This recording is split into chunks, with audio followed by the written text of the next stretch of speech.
आजपासून येत्या 6 जुलैपर्यंत मुंबईसह MMR, कोकण आणि मध्य महाराष्ट्रात मुसळधार पावसाचा अंदाज. मुख्यमंत्री कार्यालयाकडून नागरिकांना सतर्कतेचं आवाहन. ठाणे जिल्ह्यात हवामान खात्याकडून रेड अलर्ट जारी. पावसाच्या रेड अलर्टच्या पार्श्वभूमीवर आता जिल्ह्यातील सगळ्या शाळांना सुटी जाहीर.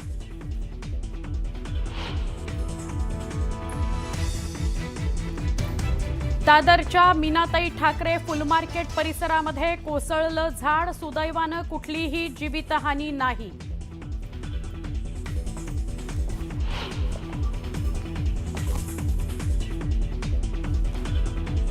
मुंबईच्या माटुंगा परिसरातही झाड कोसळून 2 वाहनांचं नुकसान. दुर्घटनेत सुदैवानं जीवितहानी नाही.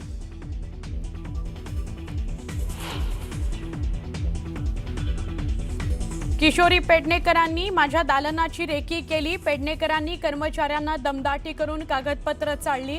पेडणेकरांवर गुन्हा दाखल करावा, रितू तावडे यांची मागणी. MS डिपार्टमेंटला जाब विचारण्याकरता गेले होते. रेकी कशी करतात मला माहित नाही. रितू तावडेंच्या आरोपांवर किशोरी पेडणेकरांचं उत्तर.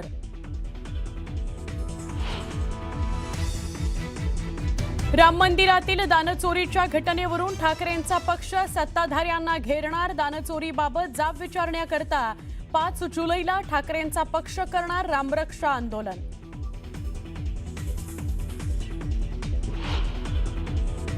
उद्धव ठाकरेंच्या म्हटलं तर ह्यांनी ज्या मंदिरामध्ये हा पाऊल टाकेल तिथे गौमूत्राने शिंपडून ते शुद्ध करायला पाहिजे. ठाकरेंच्या आंदोलनावर नितेश राणे यांची सडकून टीका.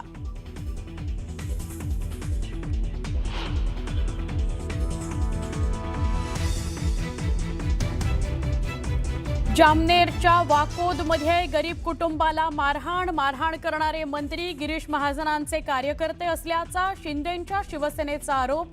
तर मारहाण करणाऱ्यांऐवजी मारहाण झालेल्यांवर गुन्हा दाखल झाल्यानं संताप व्यक्त.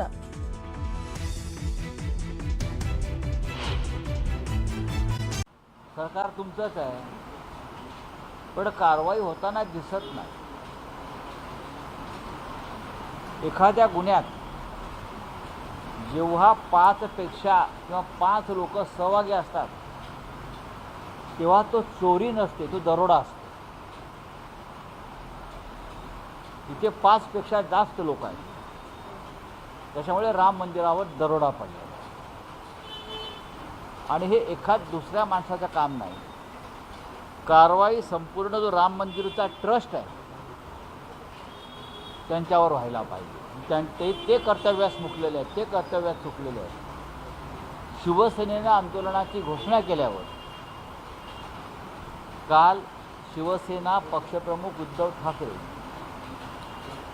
यांनी राम मंदिरातल्या लुटीविरोधात आंदोलनाची घोषणा केल्यावर राष्ट्रीय स्वयंसेवक संघानं ताबडतोब पुढे येऊन एक आपली भूमिका मांडली. ही आधी का नाही मांडली?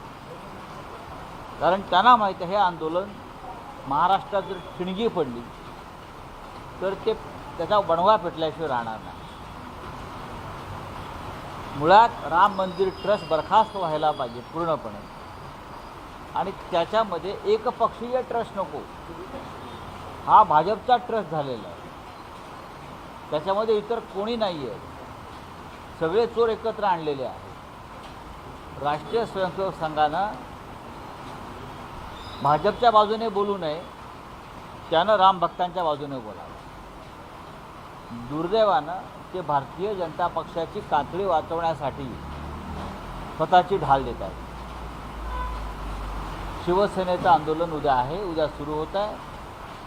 मुंबईमध्ये त्याची सुरुवात आहे. महाराष्ट्रामध्ये आंदोलन पसरणार आणि त्यानंतर देशभरामध्ये सुद्धा या आंदोलनाला सुरुवात होऊ शकते. तुम्हाला माहिती आहे का काय काय झालं आहे अयोध्येमध्ये? फक्त देणग्यांवर डल्ला नाही आहे 550 कोटीच्या. प्रभू श्रीरामाची सर्व आभूषणं चोरीला गेलेली आहे. प्रभू श्रीरामाचा मुकुट चोरीला गेलेला आहे. प्रभू श्रीरामाच्या गळ्यातला कंठातला हार चोरीला गेलेला आहे. सीतामाईची कर्णफुलं चोरीला गेलेली आहे. लक्षात घ्या, सीतामाईच्या गळ्यातला हार चोरीला गेलेला आहे. ज्यांना आम्ही रामाच्या पादुका म्हणत होतो, तिथे त्या भरतानं 14 वर्ष सांभाळल्या, त्या रामाच्या पादुकाही चोरीला गेलेल्या आहेत. आणि तुम्ही म्हणताय की संयम आणि धैर्य पाळा. रामाचा मुकुट, रामाचं सिंहासन, रामाची कर्णफुलं, रामाचे आभूषणं हे चोरीला जात आहे. आणि तुम्ही आम्हाला सांगताय संयम पाळा, धैर्य पाळा. अब संयम की बांध टूट गया है, अब नहीं संयम हो सकता है. कल से हमारा आंदोलन शुरू होगा और ये कोई पॉलिटिकल आंदोलन नहीं है. उद्धव ठाकरे जी ने देश के पूरे हिंदुओं का आह्वान किया, चाहे वो किसी भी पार्टी में हो, चाहे कांग्रेस हो, चाहे राष्ट्रवादी कांग्रेस हो, चाहे कम्युनिस्ट हो.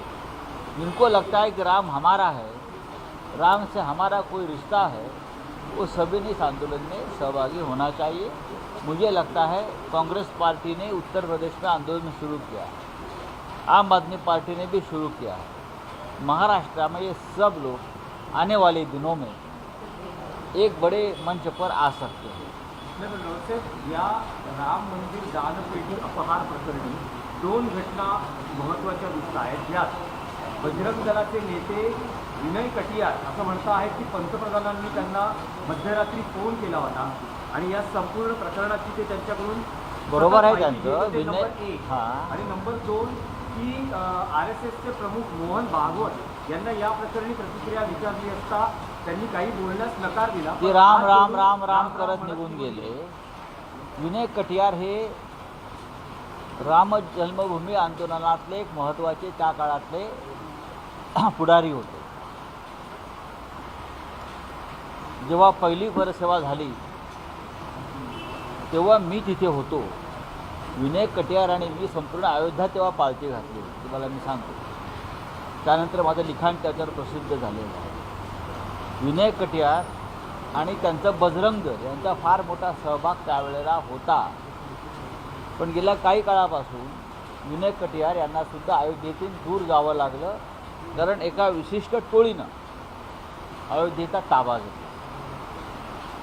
आणि मग विनय कटियार असतील, असे अनेक काही लोक जे आहेत प्रमुख, संतोष दुबे असतील, त्यांना अयोध्येतून बाहेर काढण्यात आलं. आता हे सगळे लोक परत आलेले आहेत आणि या सगळ्यांनी राम मंदिरातल्या दानपेटीच्या भ्रष्टाचाराविरुद्ध लढाई सुरू केलेली आहे. प्रधानमंत्री नरेंद्र मोदी यांना विनय कटियार यांच्याशीच बोलावं लागेल.